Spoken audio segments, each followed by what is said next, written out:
All right, hey guys, this is the gear for today.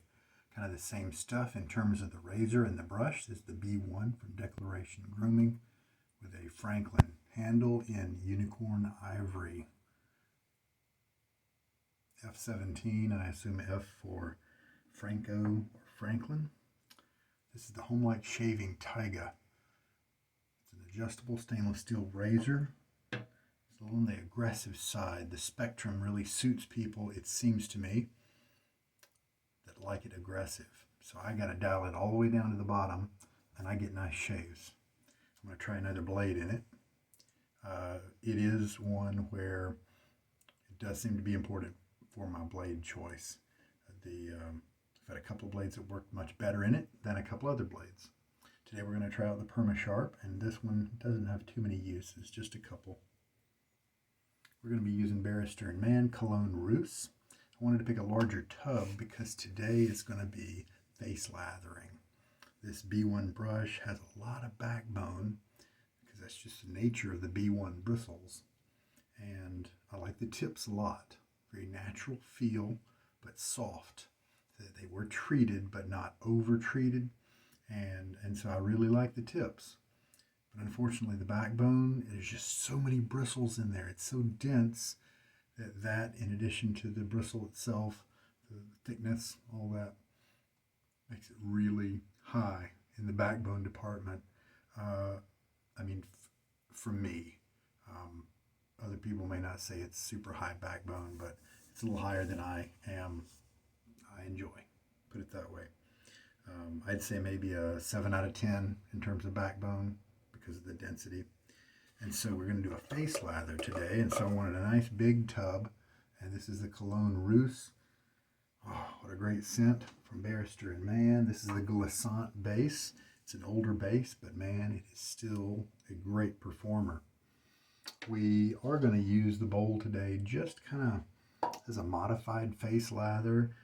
Once I'm done loading the brush, I'm going to take it to the bowl just to kind of make that early lather, that concentrate, just to kind of whip it up just a little bit. And then I'm going to go to my face. And then if I have any extra lather on my brush or something, and instead of letting it just kind of fall down, I'll probably capture it in the bowl because, as you may or may not know, a lot of times on that third pass, you kind of run out of lather or you run out of good lather. And so sometimes keeping it in the bowl there is helpful to have it at that point. So I did just put up recently a want to trade ad just to see if there was any interest in somebody who had a B2 brush, which is also very rare, that maybe I could trade my B1 with. So there's the Perma-Sharp. So we'll see how that goes. All right, so here is the way the inside looks for the Taiga. Now you can do like this and just kind of lay it on there. Put it in that way if you want, no big deal.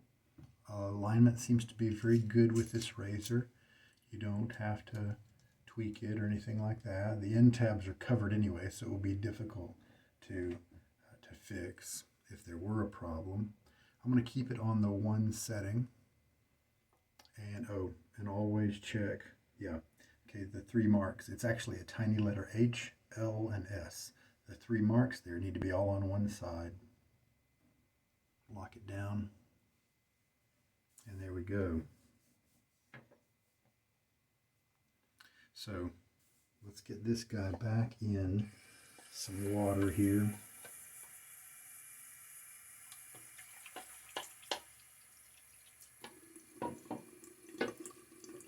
And then what I'm going to do is I'm going to get my face wet now so it can be kind of soaking.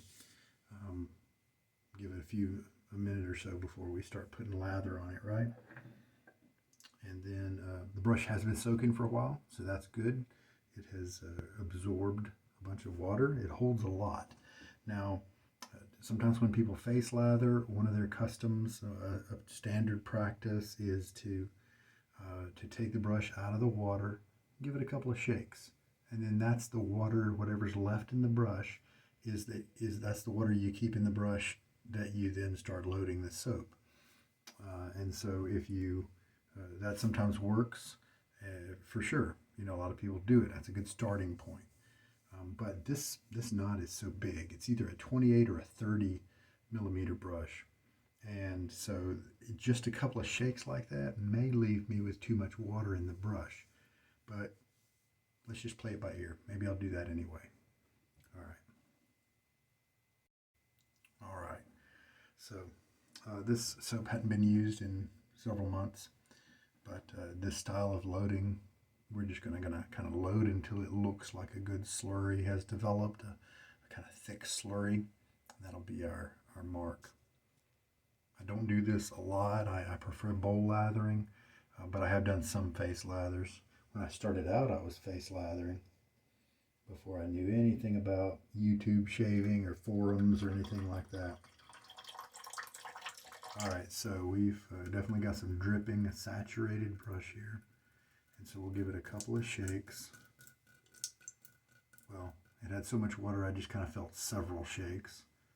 And it still looks like it has plenty of water. So I may be making a mistake there, but let's just go with it. And then we'll just kind of start working it here and just see what we're able to call up here from the soap surface.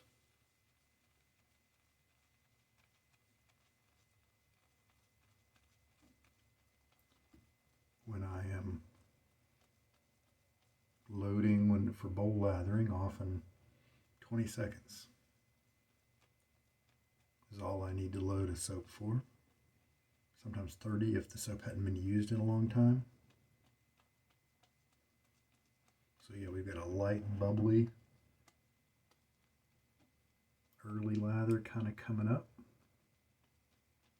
Keep going a little bit more. A lot of face lathers like to kind of overload the brush.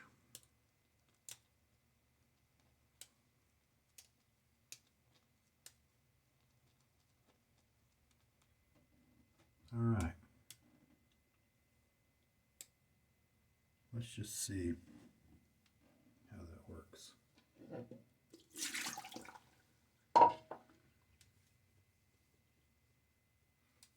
Some of this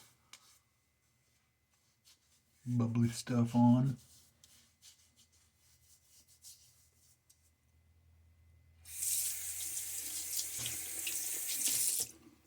And of course we end up having a messy tub, but that's all right. Easy to wash off. All right. I think it was Joshua who left a comment that I read today on one of my first shaves with this B1 brush, because I do kind of publish a little bit in arrears. And he reminded me inadvertently that he was looking forward to face lathering this brush.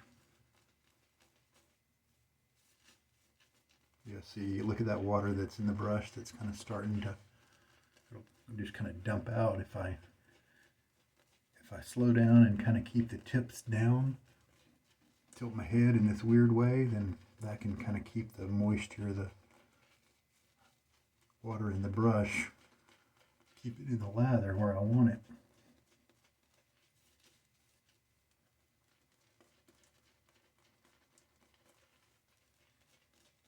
This is a good brush for this kind of purpose so far. Those tips are nice and soft. There's a little bit of flex to it.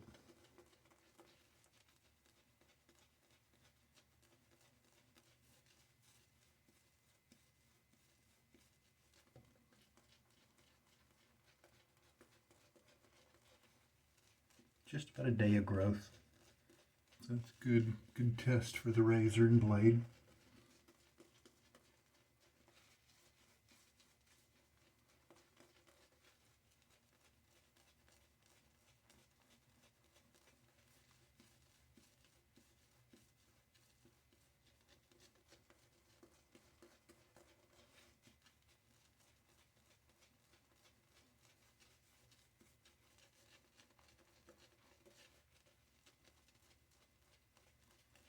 does have a nice feel to it. You know, it is kind of opening up just a little bit and splaying. Just enough for me to enjoy that part of it. And so I think it's a thing where if I was a face latherer, I would probably have a different opinion of this brush. And we continue to just see a bunch of water coming out. Yeah, can you see right there? There's a lot of water still in this brush. You see, it's hard to get to it because of all that density, all that backbone. I'm not able to, now if I start to flex it like that, am I going to start getting to it? I can't really scrub and open it up very much, so I'd have to kind of do kind of a painting motion and try to get to it.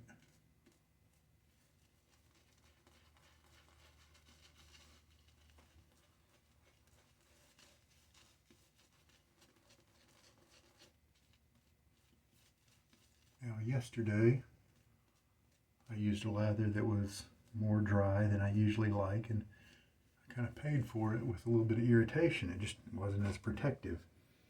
Now I told you I was going to use, kind of go right to the bowl first and kind of develop that early lather, but it didn't work out. I just, since the brush didn't look like it had too much soap on it, I felt like I was safe to go ahead and just start working on the face right away.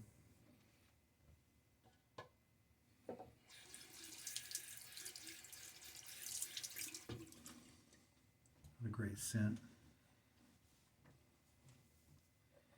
So yeah, I wasn't as protected yesterday because of the lather was too dry, relatively dry.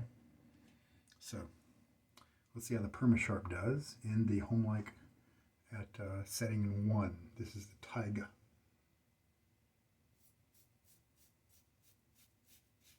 You do have to use more open handle angle, a smaller blade angle. At least seems to work better for me. More like a 45-degree handle angle. Blade is cutting through the hair nicely, comfortably. There is blade feel.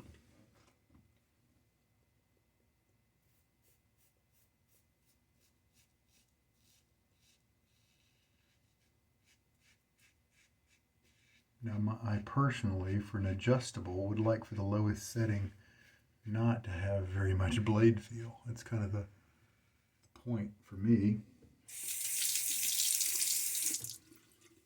I want to be able to dial in blade feel. But, you know, you've got the pearl flexi that's out, that's all brass and good materials. This is stainless steel.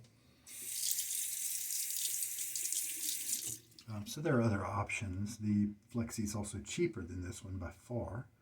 And based on my 5-6 uses so far with this, I prefer the flexi.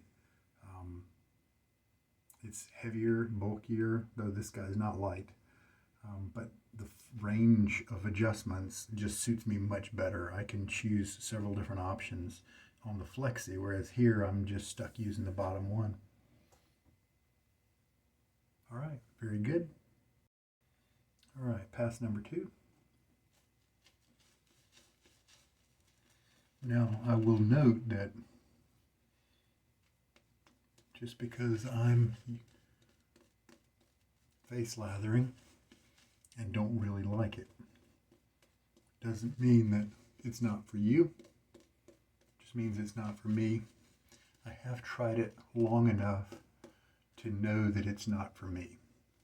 But there are guys who, on the other side, are face lathering aficionados, and they'll try bowl lathering a couple of times.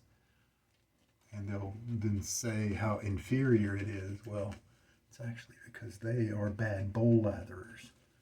And so they're not able to make a good judgment.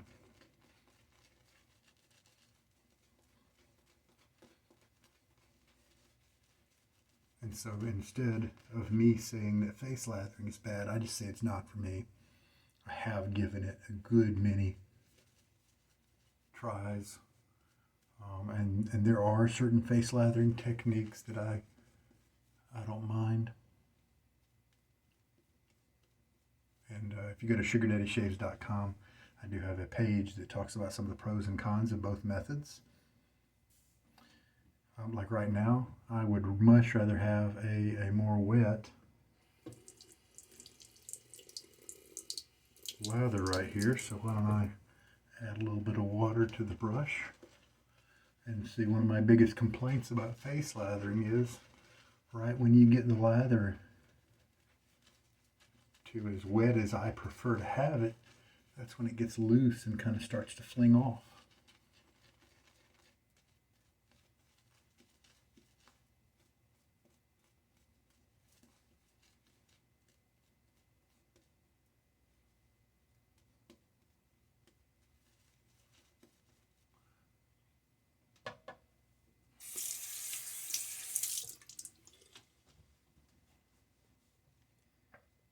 Alright, cross grain now, still staying at the lowest setting, and now we get into a great comfy place because that first pass is very efficient. As always, loosely holding the razor.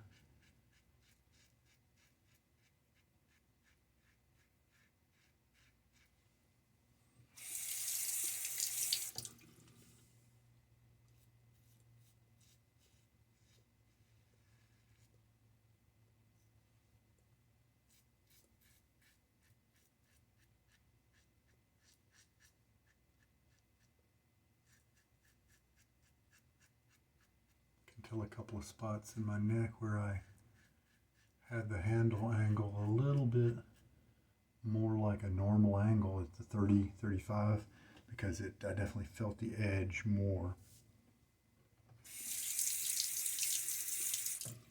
One of the things you'll hear me harp about so much is good blade support on the underside of the blade, and the good thing about this razor is it has it in spades. As close as you can see the top cap coming to the edge of the blade, the bottom right under the blade goes right to the same spot. So very good support there. And rinse. Because my brush is giving me a lather that is drier than I like, I am leaving my face intentionally very wet.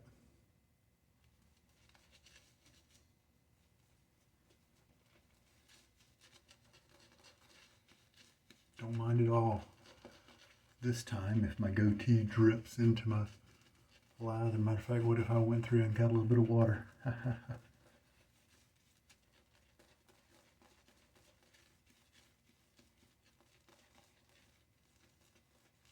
In these third passes, especially with a razor that's got some aggression to it, some blade feel, I definitely like bowl lathering because I don't have to spend as much time working the lather.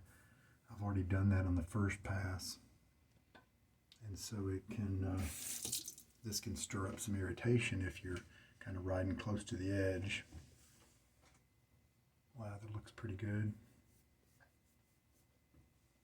Now this is definitely going to be a nice, comfy, easy cleanup pass.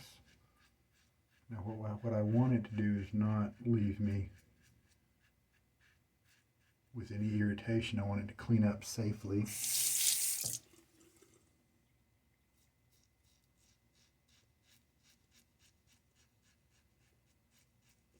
Perma-Sharp is starting to become a blade that I look forward to using. It's doing well in many razors. It's one that I kind of adopted, started using long after some of the others, like Gillette Silver Blue, Gillette Platinum, the 7 o'clock series, the Persona Platinums, Feathers, Pole Silvers, you know, all those. I use those for a lot longer than I've used these Perma-Sharps. Now, of course, this razor again has delivered, as it just continues to do, a wonderfully close shave. We'll see. You know, I need to do a touch-up right there.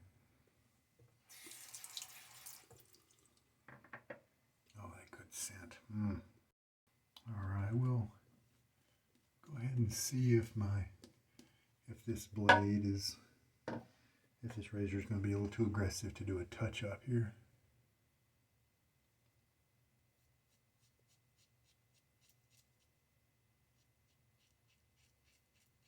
I just got a message, a comment from HD Shaves, big fan of his.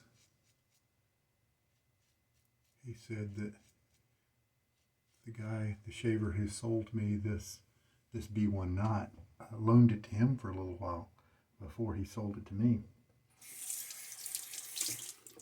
I got a chance to try it, and I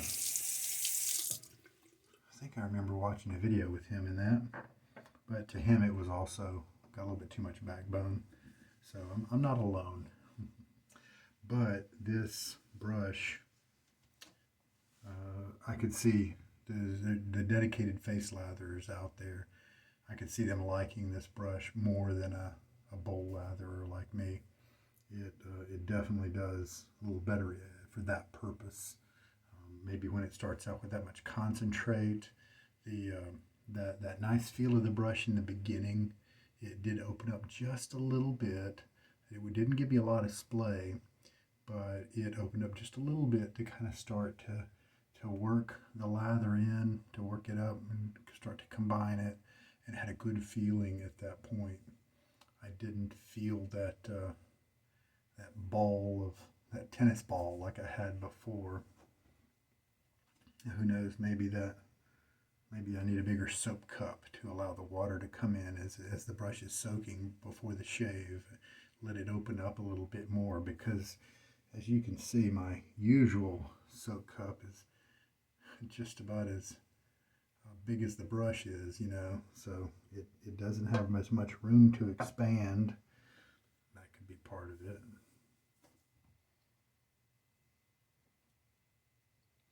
That kind of cleaned up the area. It's an acceptable shave. It's not cut flush. There are several tips here where I can see a little bit of length on them, and that sometimes happens to me with aggressive razors.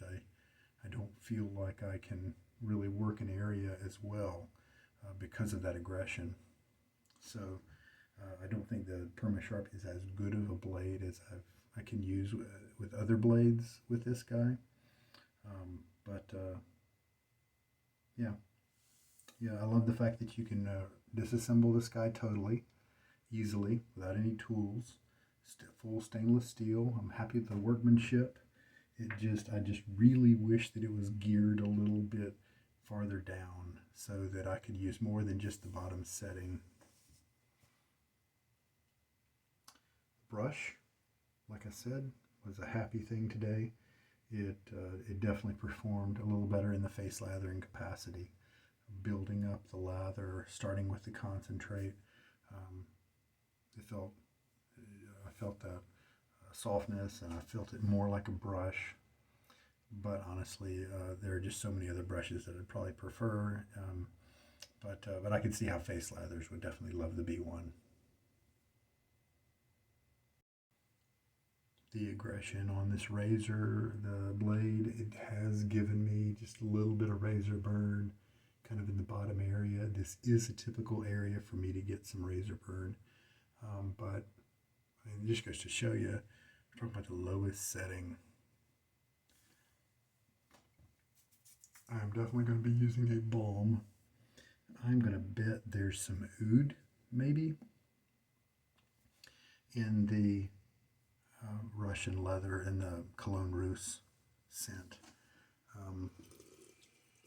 So let's just see. All right, and at the very least, I bet it's going to agree. Dab a little bit of water on my face, and I think my face is going to appreciate a balm today instead of an alcohol splash, especially my neck down here.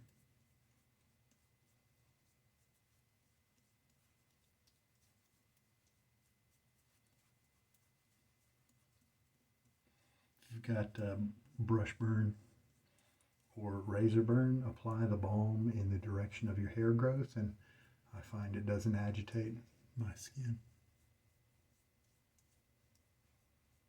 All right. that seems to really go well. And this is not atypical. I've found so many soaps that the oud type Agar scent here from Stirling. Did I show you Agar from Stirling? A great compliment. Kind of a Swiss Army knife of scents. Yeah, that works tremendously with the Cologne Russe.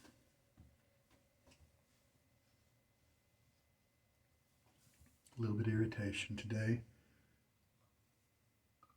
from that razor burn. Glissant, wonderful lather.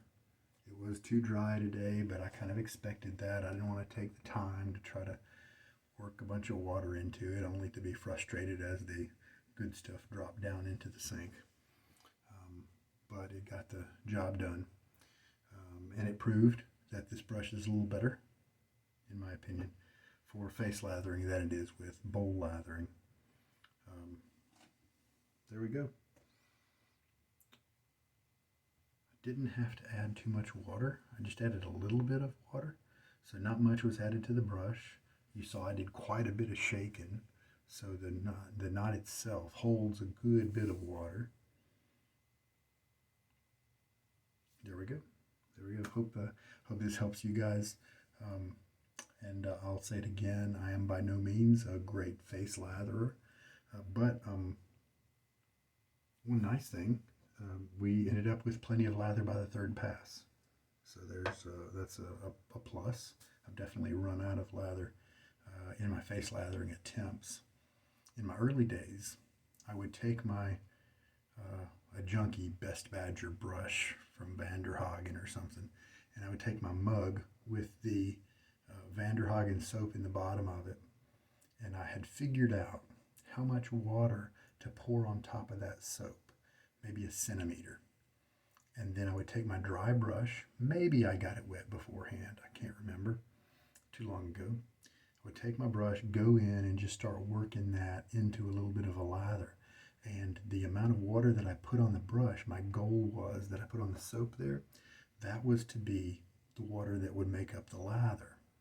And so then I was in the process there of working the lather up and inundating that lather into the brush, the water as well into the brush.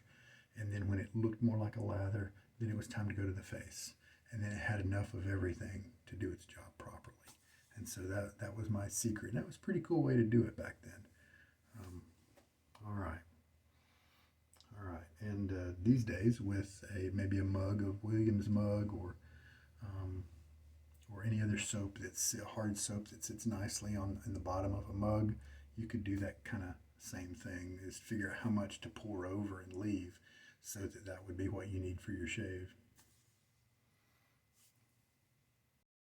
These dense brushes with high backbone don't give you a lot of opportunity to kind of open them up and let air get in there to dry. So make sure you give them a good rinse. Really good rinse. Get that soap out of there. All right. I am walking away from the shave with a little bit of irritation here from that kind of redness I was telling you about. But that's all right. You know, I kind of expected as much. This razor has a tendency to be a little on the aggressive side, and it looks like this blade is a really good cutter, you know, and so I think